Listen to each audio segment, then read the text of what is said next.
Hi hello అందరికీ నమస్కారం. Welcome to my channel Telugu stories. ఈ రోజు కథ వినే ముందు మీరు గనక నా ఛానల్ ని సబ్స్క్రైబ్ చేసుకోకపోతే దయచేసి తప్పకుండా సబ్స్క్రైబ్ చేసుకొని నాకు సపోర్ట్ చేయండి. ఈ ఛానల్లో మంచి మంచి కథలను పోస్ట్ చేస్తాను. ఇక ఈ రోజు కథ విందాం. నా పేరు అన్విత. తూర్పుగోదావరి జిల్లాలోని ఒక చిన్న పట్టణంలో పుట్టాను. నాన్న పేరు మురళీకృష్ణ, అమ్మ వందన. నాన్న చిన్న హోటల్ నడిపేవాడు. ఆ హోటల్ వాసన నాకు ఇప్పటికీ గుర్తుంది. వేడిగా పొంగుతున్న కాఫీ వాసన, పొంగల మాదిరి గంధం, కస్టమర్ల చప్పట్లు. ఇది మా ఇంట నిత్య జీవితం. అయితే ఒకరోజు ఆ సంతోషమంతా కూడా మాయమైపోయింది. నాన్నకు హార్ట్ అటాక్ వచ్చింది. అప్పుడు నా వయసు 17 సంవత్సరాలు. హాస్పిటల్కి చేరకముందే ఆయన వెళ్లిపోయారు. మా కుటుంబం ఆ క్షణం నుంచి విచ్ఛిన్నమైపోయింది. అమ్మ ఒక్కదాయే మమ్మల్ని లాక్కుంటూ వచ్చింది. నాన్న చావుతో హోటల్ మూసుకుపోయింది. అప్పటి నుంచి మా జీవితంలో ఒకటే ప్రశ్న, ఎలా బ్రతకాలన్న ఆందోళన. చిన్నప్పుడు నేను నాన్న హోటల్ దగ్గర కాఫీ పోసినట్టే ఇప్పుడు నా జీవితం కూడా నాలో నుంచి క్రమంగా వెళ్లిపోతుంది. నేను చదువుకున్నాను, డిగ్రీ పూర్తి చేశాను, కానీ ఉద్యోగం మాత్రం దొరకలేదు. ఎన్ని ఇంటర్వ్యూలు ఇచ్చినా కూడా గుర్తింపు రావడం లేదు. చివరికి ఒకటే పదం, we will get back to you. ఇది నా జీవితాన్ని ఒక మంత్రంలాగా మార్చేస్తుంది. ఉదయం మొదలైన కష్టాలు రాత్రి వరకు ఆగవు. అమ్మ అనారోగ్యంతో మంచాన పడి ఉంది. తమ్ముడు ఆదిత్య కాలేజీలో చదువుతున్నాడు. ఫీజులు బాకీ, నోట్బుక్లు బాకీ, మా ఆశలన్నీ కూడా బాకీ. ప్రతి ఉదయం నేను దువ్వుకుంటూ అద్దం ముందుకి వెళతాను. నా కళ్ళల్లో 2 ప్రశ్నలు మిగులుతాయి. ఇంకా ఎంతకాలం ఇలా? ఎవరైనా ఒక్క అవకాశం ఇస్తారా? ఆ రోజు కూడా అలాగే జూబ్లీ హిల్స్ కి వెళ్లి ఒక చిన్న కంపెనీలో ఇంటర్వ్యూ ఇచ్చి తిరిగి వస్తున్నాను. బయట వేడి దహించి వేస్తుంది. తలపై కాగితాల ఫైల్స్ పెట్టుకుని నడుస్తూ ఉన్నాను. ఫోన్ మోగింది. హలో, మీరు అన్వితానా? ఒక మృదువైన స్త్రీ స్వరం. అవును, చెప్పండి. నేను వీరప్రసాద్ గారి సెక్రటరీ సుశీలాను మాట్లాడుతున్నాను. మాకు ఒక కేర్ టేకర్ అవసరం ఉంది. మీ ప్రొఫైల్ చూసాం, మీరు ఇంటర్వ్యూకి రావచ్చు. నా చేతులు చెమటతో తడిశాయి. నా మనసులో ఒక చిన్న ఆశ నిండిపోయింది. మేడం, జీతం ఎంత? 1,00,000 రూపాయలు నెలకు. ఈ రోజు సాయంత్రం మీరు రావచ్చు. 1,00,000? నా గొంతు మాట రాలేదు. అది నాకు కలలో కూడా అనుకోనంత డబ్బు. అడ్రస్ పంపిస్తాను అంది ఆమె. స్క్రీన్ పై మెసేజ్ వచ్చింది. Saffron mansion, Jubilee Hills. సాయంత్రం ఈ అడ్రస్ కి బయలుదేరాను. బస్ స్టాప్ నుంచి లోపలికి వెళ్లి రోడ్డు సడన్ గా చూశాను. రోడ్డంతా కూడా సైలెంట్ గా ఉంది. చుట్టూ పెద్ద పెద్ద బంగళాలు, గేట్ దగ్గర గార్డులు. అక్కడ వాతావరణం అంతా ధనవంతులు ఉండే ప్రదేశం లాగా ఉంది. అక్కడి వాతావరణం చూస్తే ధనవంతుల ప్రదేశం లాగా ఉంది. ఆ గేటు ముందు నిలబడ్డాను. ఒక్క క్షణం నాకు స్థానం గుర్తొచ్చింది. నా పాత స్లిప్పర్సు, నా సాదాసీదా చీర, నా హృదయంలోని పేదరికం. గేట్ గార్డుకి చెప్పాను, సుశీల మేడం కాల్ చేశారు. ఆయన అతని ఫోన్లో నా పేరు చెక్ చేసి తల ఊపాడు. లోపలికి వెళ్ళండి మేడం. లోపలికి అడుగు పెట్టగానే ఆ ఇల్లు నా ఊహ కంటే పెద్దదిగా ఉంది. పచ్చిక బైర్ల మధ్య ఫౌంటైన్ నీళ్లు పడుతున్నాయి. గాజు తలుపులు, మెరుస్తున్న ఫ్లోరు, మంచి సువాసన. ఇది ఇల్లు కాదు, ఒక సినిమా సెట్టు. హాల్లో ఒక పెద్ద సోఫా. ఆ సోఫా వెనుక కూర్చున్నాడు వీరప్రసాద్ గారు. తెల్లని జుట్టు, లేత నీలం కుర్తి, కాని కళ్ళల్లో ఒక చల్లని కాంతి. ఆ కాంతి లోతుగా చూస్తే ఏదో విచిత్రమైన అసహనం కనిపిస్తుంది. కూర్చో అమ్మాయి అన్నారు. నేను సిగ్గుగా కూర్చున్నాను. నీ వివరాలు చూశాను, నీ పరిస్థితి నాకు తెలుసు సార్ అని నేను మొదలుపెట్టాను. ఆయన చేతిలో ఇట్లా ఆపారు. విన్నాను, నీ తల్లి అనారోగ్యంతో ఉందని, నువ్వు పేదరికంతో పోరాడుతున్నావు అని. నా కళ్ళల్లో నీళ్లు కదిలాయి. ఇతనెలా తెలుసుకున్నాడు? నాకొక పని ఉంది అన్నారాయన. నా కుమారుడు రాజీవ్ గతేడాది నుంచి వింతగా ప్రవర్తిస్తున్నాడు. అతనికి భయం, మౌనం, నిద్రలేమితనం. చాలా మంది కేర్ టేకర్లు వచ్చారు, కానీ ఎవరు ఉండలేకపోయారు. నేను నిశ్శబ్దంగా వింటూ ఉన్నాను. నువ్వు ధైర్యంగా ఉంటే ఈ పని నీది. జీతం ఎంత సార్? 1,00,000 రూపాయలు నెలకి. ఇప్పుడే 20,000 అడ్వాన్స్. ఆయన కవర్ నా చేతిలో పెట్టారు. నా చేతులు వణికాయి. ఆ కవర్ బరువు నాకు బాధల నుంచి విముక్తి కలిగేలాగా అనిపించింది. సరే సార్, నేను పని చేస్తాను.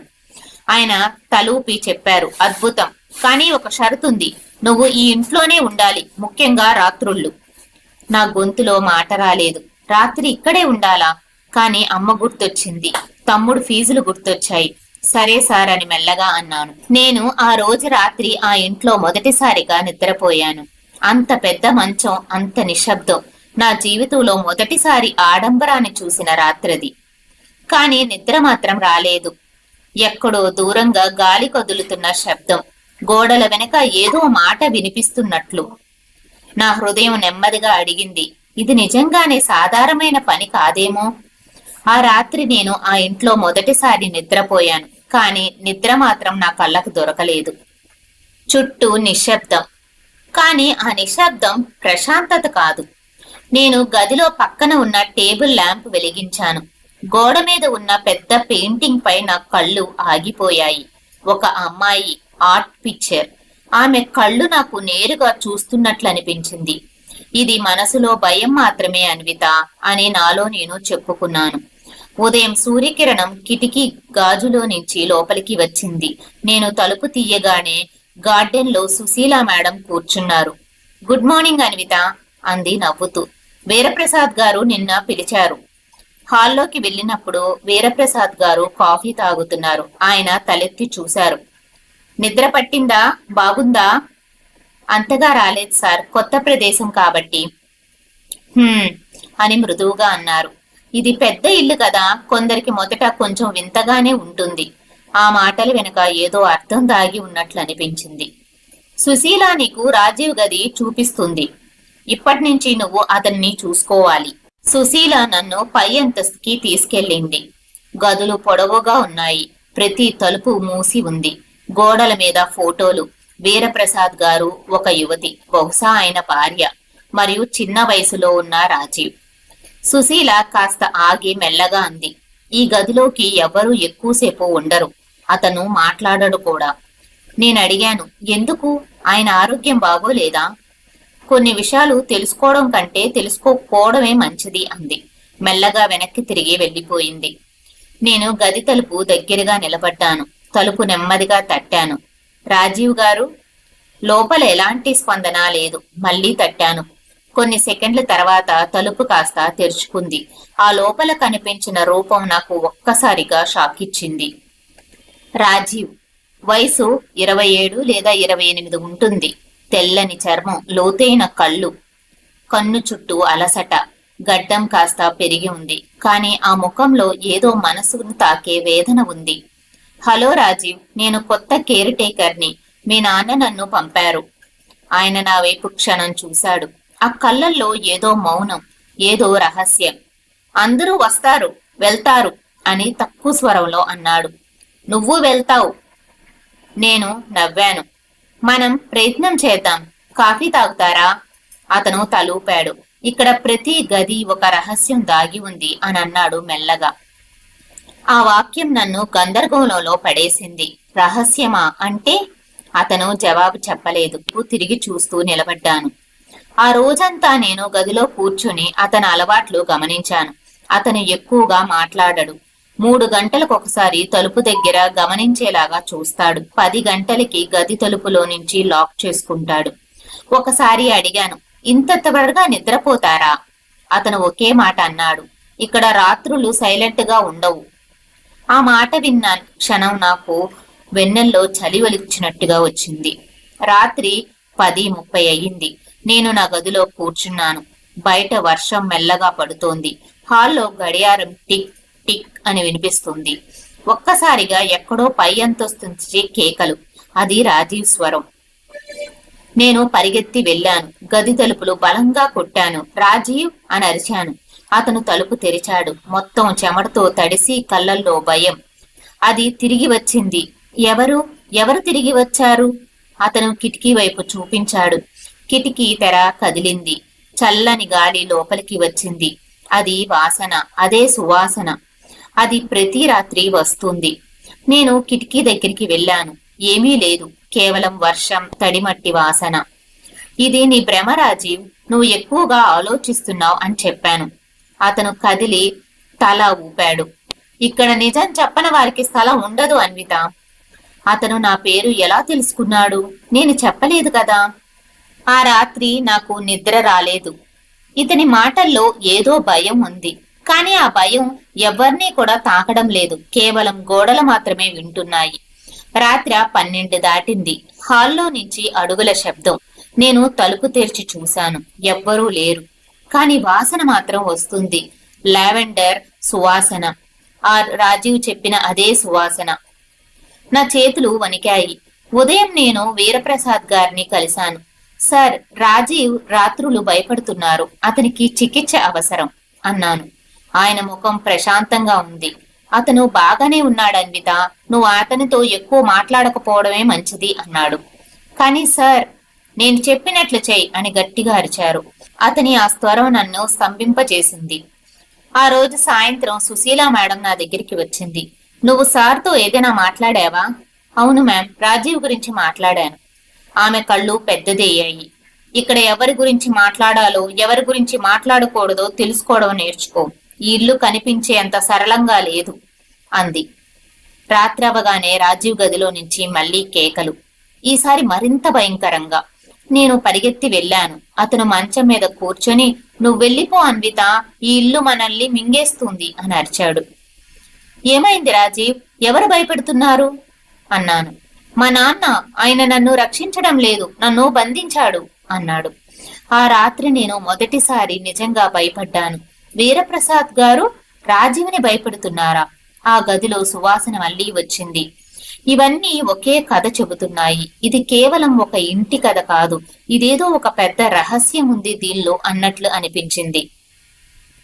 ఆ రాత్రి ఆ ఇంట్లో గాలి కూడా నిలవలేదు. వీరప్రసాద్ గారి మాటలు, రాజీవ్ భయం, సుశీల మేడం చూపులు అన్నీ నా మనసులో తుఫాన్ లాగా వెళ్తున్నాయి.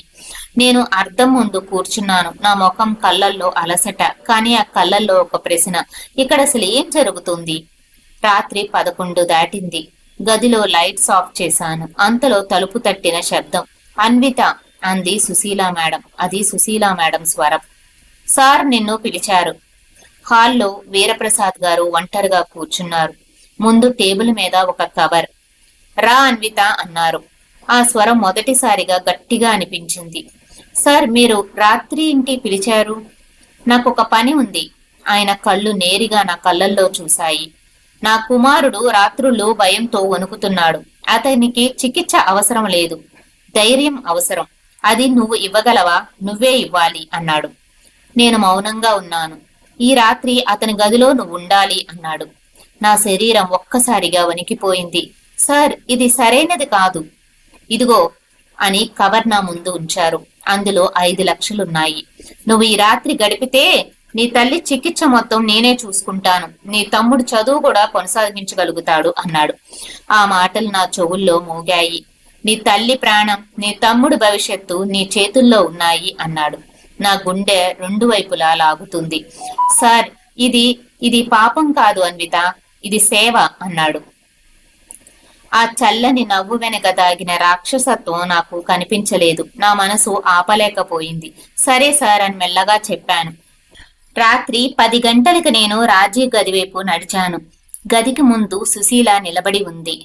మేడం, సార్ ఆదేశం ప్రకారంగా వెళ్తున్నాను అన్నాను. ఆమె తలూపింది. అవును, కానీ జాగ్రత్తగా ఉండు. రాత్రి అతను మేల్కొని ఏం చేస్తాడో చెప్పలేము అంది. ఆ మాటల్లో ఒక హెచ్చరిక ఉంది. తలుపు తెరిచాను. గది చీకటిగా ఉంది. స్వల్ప కాంతి మాత్రమే వస్తుంది. కిటికీ గాజు మీదుగా కాంతి పడుతుంది. రాజీవ్ మంచం మీద పడి ఉన్నాడు. ఒక మృదువైన వాసన, లావెండర్ సువాసన. అదే సువాసన ఏదో వింత కెమికల్ స్మెల్ లాగా అనిపించింది నాకు. నా ముక్కు గిలగిలా కొట్టుకుంది. రాజీవ్ అని పిలిచాను. స్పందన లేదు. దగ్గరికి వెళ్లి చూశాను. అతని శ్వాస నెమ్మదిగా తీసుకుంటూ ఉన్నాడు. కన్ను మూసుకున్నాడు. ముఖం పసుపు రంగులోకి మారింది. అతని మంచం పక్కన గ్లాస్ ఉంది. అందులో సగం తాగిన జ్యూస్. వాసన చూసినప్పుడు నాకు అర్థమైంది. దానిలో ఏదో మందు కలిపినట్లున్నారు. నా వెన్నెల్లో చలి పుట్టింది. తలుపు వైపు పరిగెత్తాను. బయట నుండి లాక్ చేశారు. హలో, ఎవరైనా ఉన్నారా? బయట ఎవరో సైలెంట్ గా నడుస్తున్నారు. చిన్న కెమెరా లైట్ మూలల్లో మెరుస్తోంది. నా చేతులు వణికాయి. ఇక్కడ ఏం జరుగుతుంది? అప్పుడే నా ఫోన్లో వాయిస్ రికార్డింగ్ ఆన్ చేశాను. రాత్రి క్రమంగా నడుస్తోంది. రాజు ఇంకా స్పృహ తప్పే ఉన్నాడు. నేను టేబుల్ డ్రాయర్ని తెరిచాను. అందులో ఒక పాత డైరీ ఉంది. మొదటి పేజీపై రాసి ఉంది, రాజీవ్, నా జీవితం నా సత్యం. ఆ డైరీలో రాసిన ప్రతి పదం నా ఆత్మని వణికించింది. నాన్న నా దగ్గర ఏదో దాస్తున్నారు. నాన్న అమ్మని రెండో పెళ్లి చేసుకున్నప్పటి నుంచి నా మీద కొంచెం ద్వేషంగానే ఉన్నారు. నా పేరు మీద ఉన్న ఆస్తి ఆయన మేనల్లుడు శరత్ చేతుల్లోకి వెళ్లాలని ప్లాన్ చేస్తున్నారు.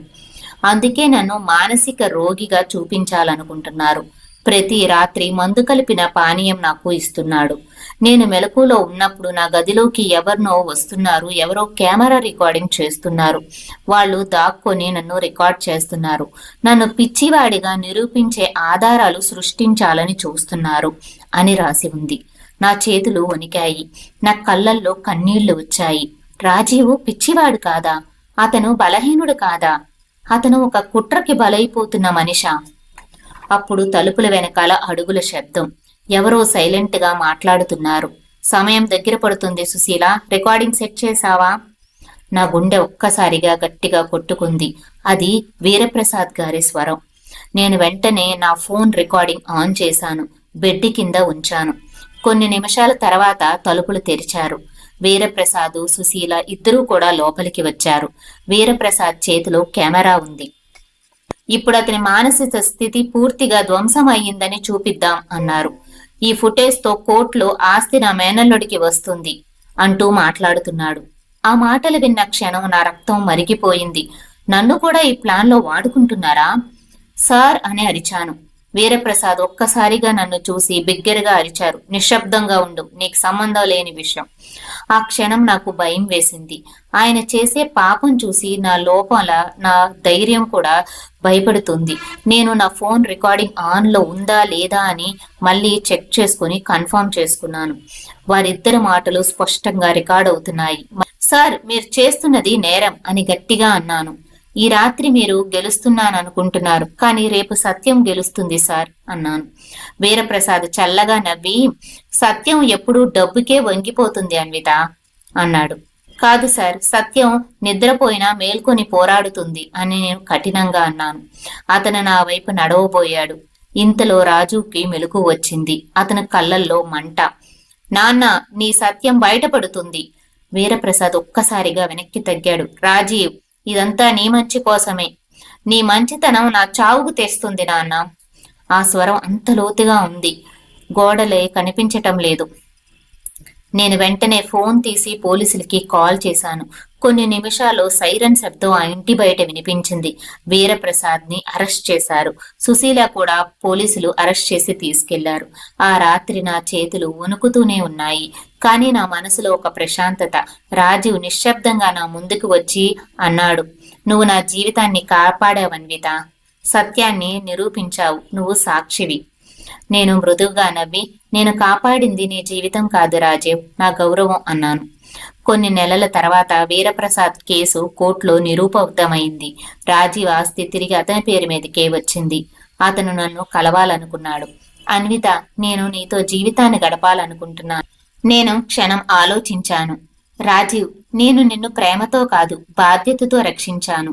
కానీ మన మధ్య గౌరవం ఉంది. అది ఎప్పటికీ అలాగే ఉంటుంది అన్నాను. ఆయన మౌనంగా తలూపాడు. 2 సంవత్సరాల తర్వాత రాజీవ్ ఒక అనాథాశ్రమం ప్రారంభించాడు. దానికి మొదటిగా నన్ను రిక్రూట్ చేసుకున్నాడు. ఆయన మనసులో ఒక చిరునవ్వు, శాంతమైన ఆ చూపులు. ప్రతి సాయంత్రం ఆ అనాథాశ్రమం పిల్లలు నవ్వుతూ ఉంటే నా మనసు చెప్పేది ఒక్కటే, కొన్నిసార్లు మనం ఎదుర్కొనే అత్యంత చీకటి రాత్రులే మన జీవితంలో వెలుగును తెస్తాయి అని. జీవితంలో కొన్ని ఒప్పందాలు మన గౌరవాన్ని పరీక్షిస్తాయి, కానీ సత్యం మాత్రమే మనకు శాశ్వతంగా నిలబడుతుంది. ఇది ఈ రోజు కథ. మీకు ఈ కథ కనుక నచ్చినట్లయితే దయచేసి తప్పకుండా నా ఛానల్ని సబ్స్క్రైబ్ చేసుకొని నాకు సపోర్ట్ చేయండి. మీ అభిప్రాయాన్ని కమెంట్స్ ద్వారా తెలియచేయండి. ధన్యవాదాలు.